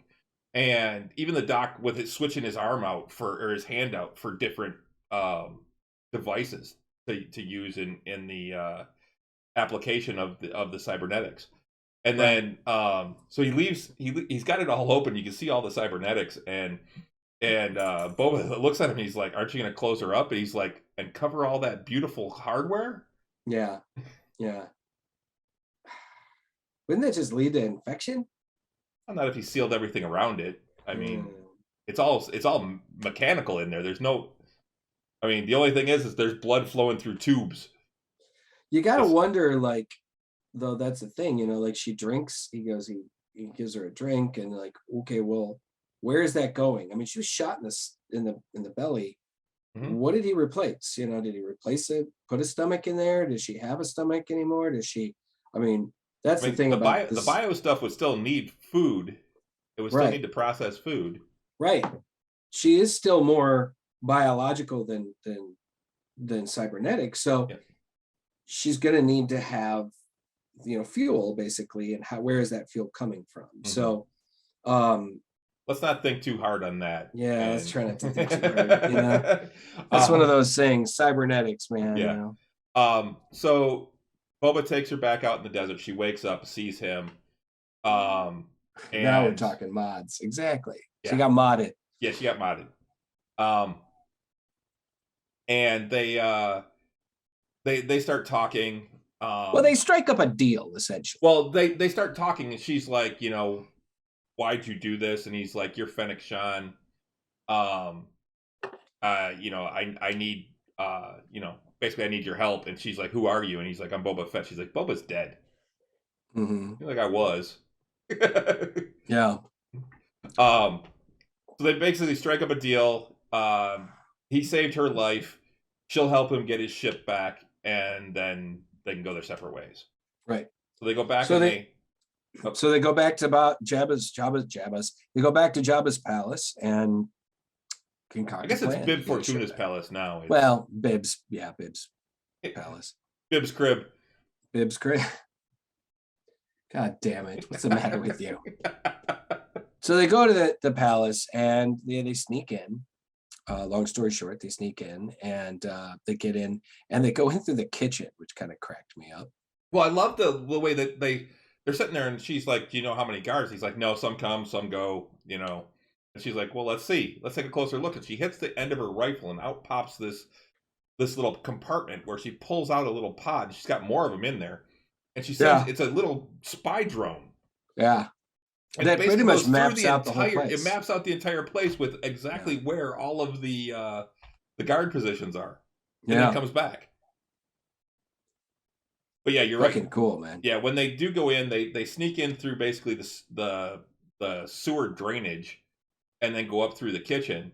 And that scene right there, I think, was supposed to be really funny. In that you got the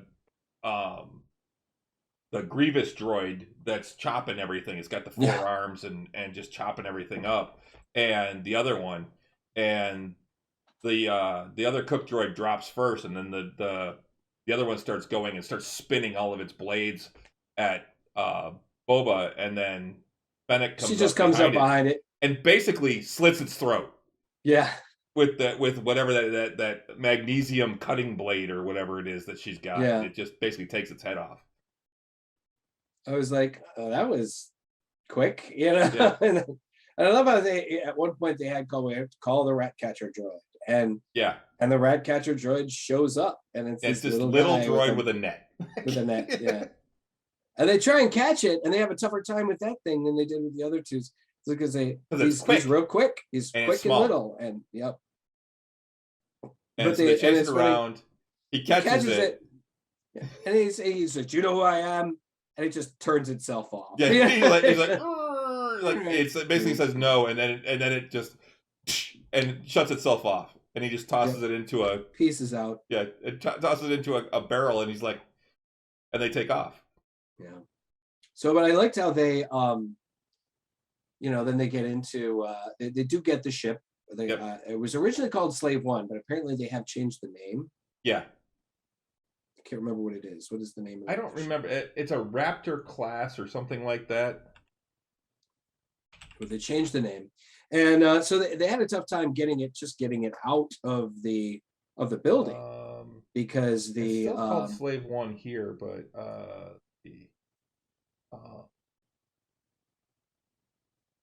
know they renamed it. Yeah. But they Fire spray. Fire spray, yeah.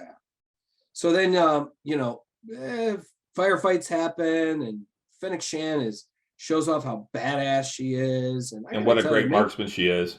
And Ming-Na has just been killing it, man. She's so fucking badass. Ever since she was on Agents of S.H.I.E.L.D. and as Melinda May, and then now as Fennec Shan, I mean, she's fucking crazy badass, and it's really cool.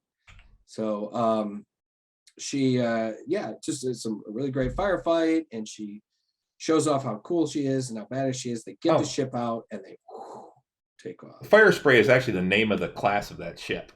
Oh, okay. The Fire Spray 31 class patrol ship. Oh, I see. Okay. So, and then basically Boba proceeds to use the ship to enact a little justice. And does he go for the armor first, or does he go after the speeder bike guys first? He goes after the speeder bikes first. Okay. Yeah. And so man, you talk, because basically she says, "Where are you going?" And he's like, "I've got some things to take care of first." Yeah. So takes out the speeder bike gang. Not even, I mean, that was a very Boba move. Yeah. That was a, you killed my friends, you get no mercy. Yeah. This isn't a fair fight. No. I mean, that was so anticlimactic. I mean, you think, he's going to go after these bikers, and there's going to be this big fight. Nope.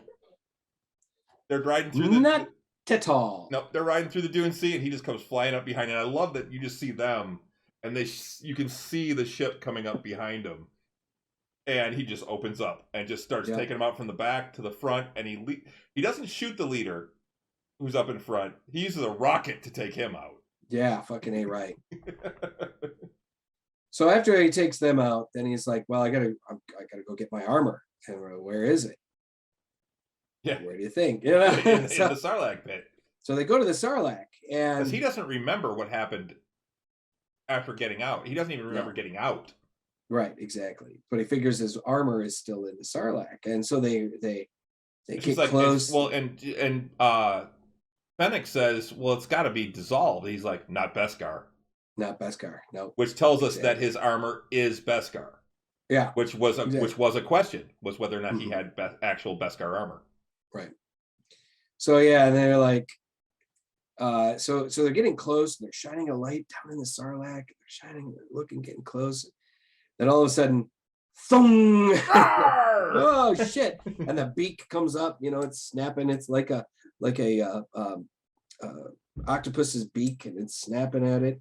And it's strong. It's pulling away. It can't pull. The ship can't pull away, and it's pulling it in. Well, I think what it was is the ship couldn't pull away without damaging itself, without them doing damage to the ship. Because they went to pull away, and you could see it pulling on the side panels, and I think it would have ripped the ship apart. Right. So and because of the design of the ship and everything, Boba was trying to hold on, and he couldn't. He had to hold on with two hands, and he couldn't hit the buttons that he needed to hit. Well, he was trying to shoot it too. Right, and Fennec couldn't reach the button because she just couldn't reach it, and she finally had to unbuckle and then fall forward. But she's able to basically drop off a bomb. Yeah, it was one of the depth charges basically that he's used into the Django used those in episode 2. Mm-hmm. And we basically, at that point, we see the end of a beloved character from Star Wars. I don't know if beloved is the right word. We see the end of the Sarlacc pit. Because the Sarlacc blows him to smithereens. And then in the next scene, you see Boba Fennec pulling Boba out of the pit, climbing up a rope covered in stomach acid, basically, and saying that because he's like, there's nothing down there. Yeah, just junk. Just junk. So he knew his armor was not there. Yep. So he was going to have to find it. And this was all, like I said, this was all backstory and flashback. And I believe soon after this, he wakes up again, and Yep. basically the robot. He actually shuts off the Bacta tanks. First time he's not like interrupted in the middle of his Yeah, his and Bacta bath. the android basically says, "Congratulations, sir, you are now fully healed." Yep. Because he had been going through Bacta treatments for a while, Yep. you know, to get, and he And did. you see a lot of his all his scars are gone now, and yep, he did look a lot better. The scar tissue was gone. Yep. Yeah. And Fennec walks in and goes, "What about the scars on the inside?" Yeah. Yeah.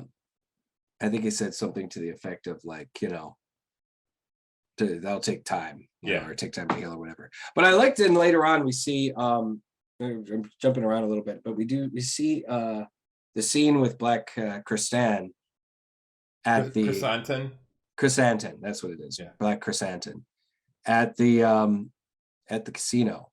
Yes. And he's just sitting there drinking and getting angrier.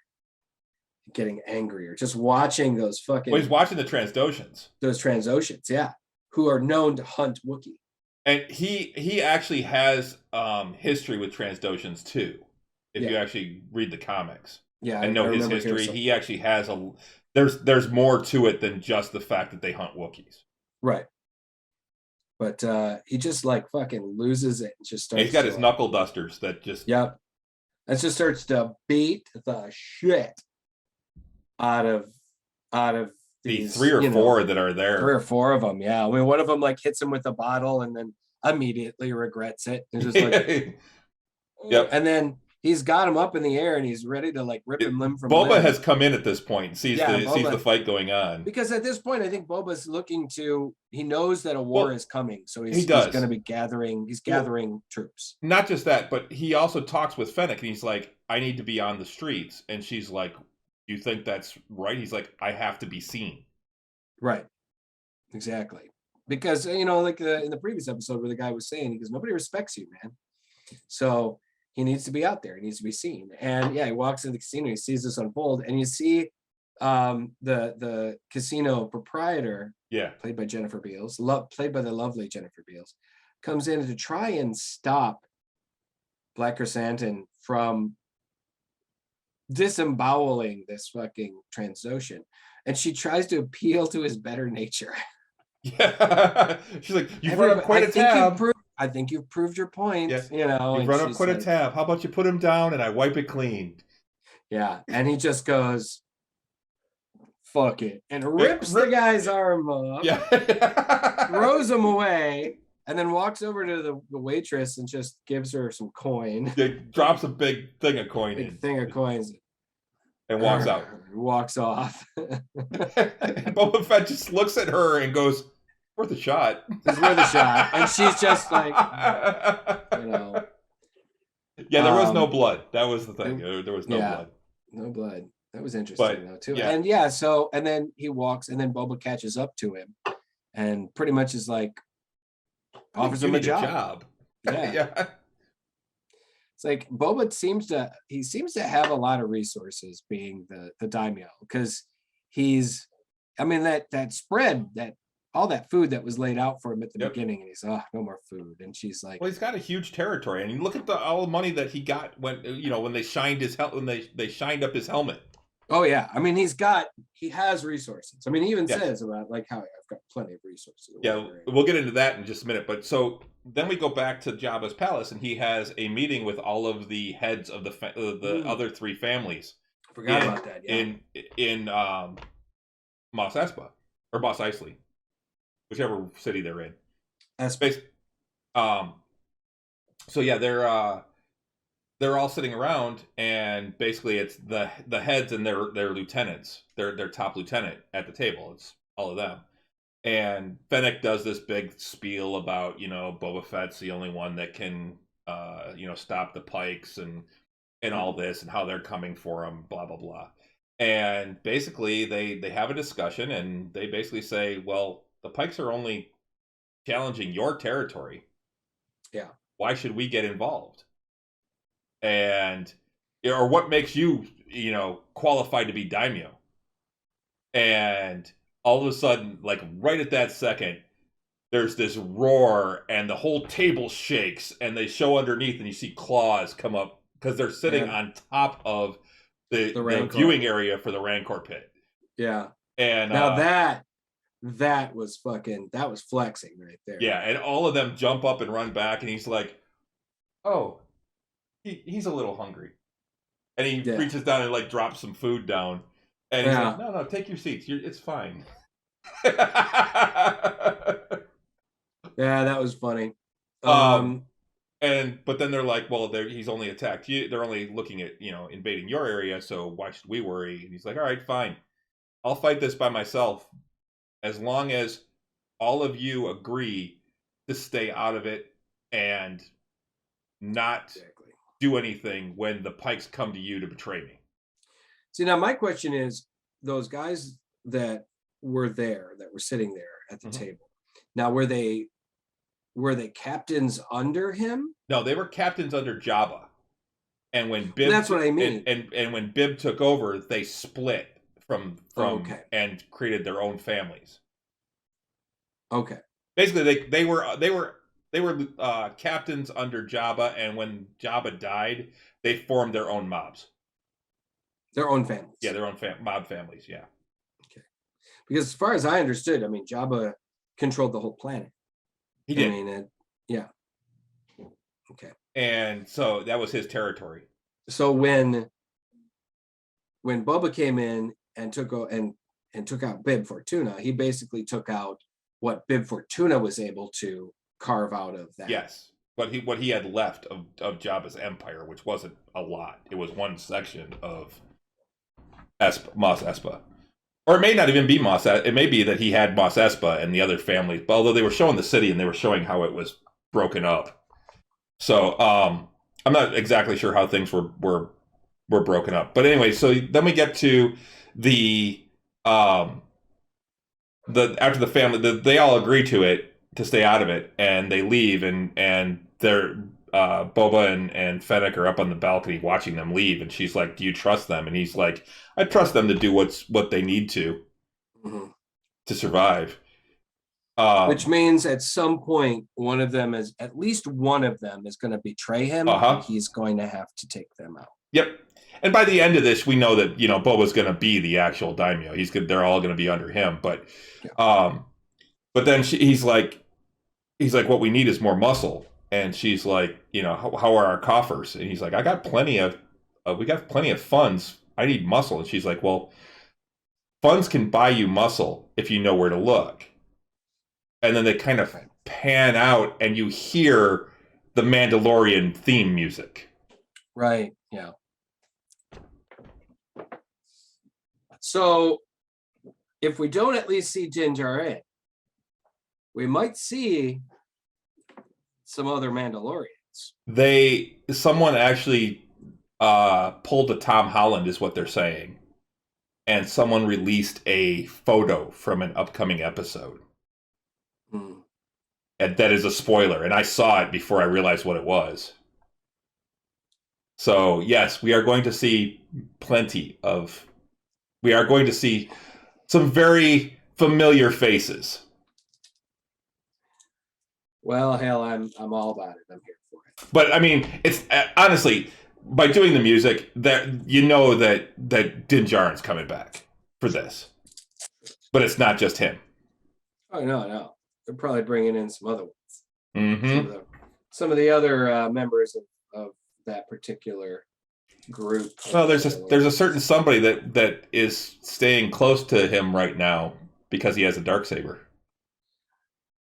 Right. Yes. The God, what's her fucking name? Bo-Katan. Why not? Should be cool. I'm here for it. So, but yeah, and that's where it leaves off. So I think next week is when we're going to see Din Djarin come back for episode 5 and 6, or this week. I mean, this week for 5 and 6. So much good stuff. We only got 2 episodes left. Yeah. Well, what's the next kind of thing for Marvel or for Disney Plus? I mean, aren't they kind of They're kind of constantly. Is it Moon Knight? Is it She-Hulk? Moon Knight and She-Hulk are both later this year.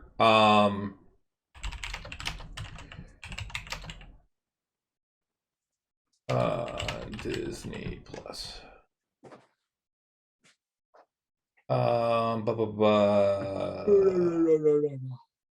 Sorry. Bad Batch season 2 is coming out this year.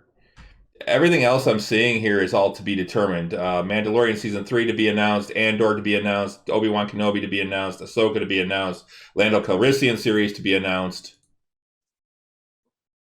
Trying to think of what it was. There is something that's coming. I think we've got a little bit of time. I don't think there's anything until like March. Okay, yeah. I think you're correct. If I'm remembering correct, because I remember seeing that we had stuff pretty much between like now and summer. There was something a lot of the time. So, Mando season 2 I think is going to be at the end of the year, or season 3 will be at the end of the year.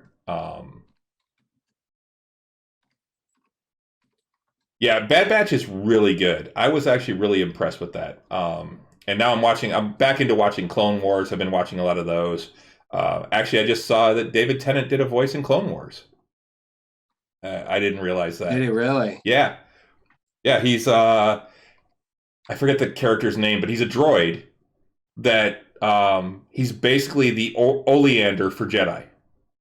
He's the one that teaches them how to build their lightsabers and works with them to get all the pieces, the right pieces for each of them. And they actually showed like 5 younglings going through the process of making their lightsabers. And he's in multiple episodes. But it was kind of cool. He's a droid that's been around for over 1,000 years. Oh, wow, cool. All right. So I got to get into those shows. I got to just buckle. I'm on season 5 now, so I've only got 5, 6, and 7 to go, and I'm about a third of the way into 5 now. But they are really good. There are definitely episodes that you're like, oh no, that was a complete throwaway episode. Well, that's the thing. I mean, a lot of the from what I understand, there's like a guide for like Clone Wars and a lot of those where you can that'll allow you to skip over the throwaway kind of fluff episodes and just kind of stay with the actual ongoing story. But me, I'm a completionist. I want to see the fluff episodes. And I want to see all the fluff episodes too right now, at least the first time. If I ever go back and watch it again, I will skip them. Yeah. But the beginning of season 5, I'll say this, is much more focused on Ahsoka. Okay. Cool. I got to get into those shows, man. I have so many things I'm watching. Yeah, I have not watched Visions yet. That is high on my list of things to watch. Oh yeah, I've heard good things. That's the Star Wars, but seen through the eyes of like anime. Yeah, the Japanese animators. Yeah. Mm-hmm. Mm-hmm. So, but yeah, so we should probably wrap things up. We're getting close. We're at like 2 hours. Definitely should, guys. Thanks for joining us tonight, and our 261st episode. You can find us at all the places you can find quality podcasting, guys. We are on Google Play. We are on the iTunes Store. We're on Spotify, Stitcher, iHeartRadio, the Odyssey app. And now on the Samsung podcasts as of today. Oh, okay, great. And now also on Samsung podcasts. That was a new one that came up when I logged in today to make sure that things were to see our stats from last week, because I put 2 episodes up. So, okay. But anyway, so yeah, check us out, guys. Be sure to tell your friends about us. We could, would love to have more followers, more subscribers. We are at 57 followers right now. Yes, thanks to Be Excellent and Vibe, who is our latest follower. Yeah, cool. Thank you for joining us. And just kind of help us out when you can. We have a Discord channel for subscribers if you want to get in on that. And we are here every Tuesday night at 8:00. Next week, we will be doing something a little bit special, a little bit different, joining my friend Kevin on the Liching Hour. And we'll have to figure out what we're going to do with that. So we'll see if maybe we start our show at 8 and do a little bit and then jump over to his show, or if we just do his show, or what? So I think he said they muster about a half an hour beforehand, okay. just to kind of talk about what they're going to be doing and stuff. So I'll get with him this week and figure out some more details. And once you bring it up to, you know, like Other Renee people, yeah. and Pete, and see if they want to join us as well. And yeah. Okay. Cool. That's about it. All right, yeah, and remember, you can follow us on most of the social media sites. We are on Facebook, Nerds with Alcohol Show. We're on Twitter at Drinking Nerds and Instagram Drinking Nerds. And then outside that, we're not doing any of the other stuff. So, but yeah, I think that's gonna about do it for tonight. It's gonna do it. So I think on that note, until next time. Sláinte. Sláinte. Yeah, that wasn't bad. All right. Have a good week, everybody. Good night.